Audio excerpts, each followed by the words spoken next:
So, Jose, Yes, sir. glad you could be here for this interview. I didn't have a choice. You're my boss, so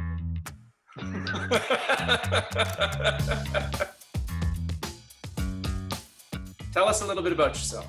I was born in Mexico City. I immigrated to Canada when I was 7. I lived in Toronto for 2 years. I was terrified of the winter. Thankfully, because God is merciful, my dad got a job in Victoria, BC, which is like the Florida of Canada. I was raised Catholic. I I didn't. My I was undergrad. laughing at this being the Florida of Canada, not at you being raised Catholic, just to Oh, clarify. yeah. Went to Catholic high school.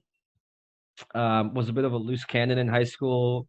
I was known for throwing yogurt down the halls or fruit down the stairwell so it would explode, mainly watermelon. And then I did my undergrad at UVic, where I joined the UVic Catholic Students Association.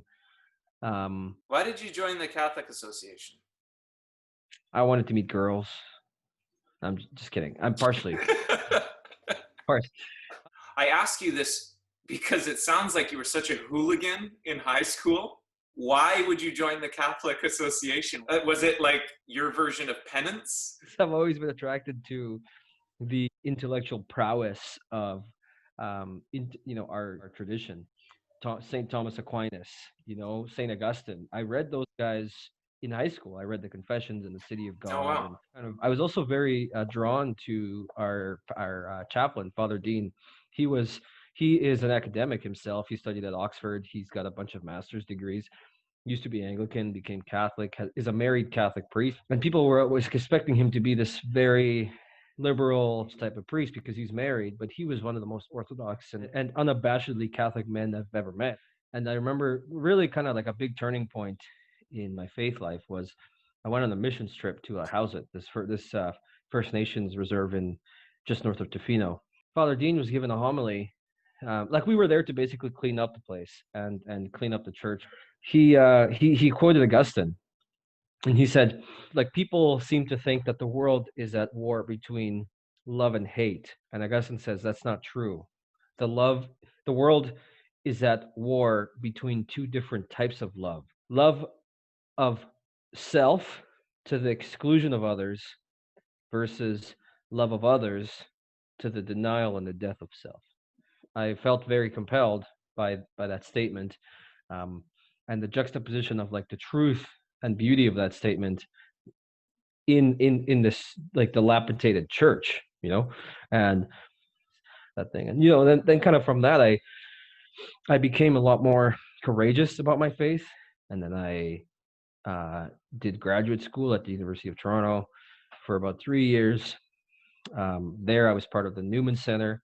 You're in the University of Toronto, finished your master's. What brought you out this way? Yeah, so two things really. I wanted to be closer to my family. The second thing is I could not stand the Toronto weather. The most horrible season was the summer. Why? What was so horrible about the summer? It is more humid than like the mountains of Vietnam. And then you start working at a place in Vancouver. So then, yeah, I got married, went back to Vancouver or to Toronto, finished my defended, got married, honeymooned, came back, started a job in Vancouver, the pharmaceutical company doing cancer research, as a chemist. And then one of my friends goes to CPC and TW, and she said, "Oh, CPC is looking for an admissions counselor." What has been a highlight for you over these last few months? I mean, there's two. There's so many, but I'll stick to two. Having the Blessed Sacrament available, being in a position where I'm able to work with students who are super Catholic because they want to come to us, right?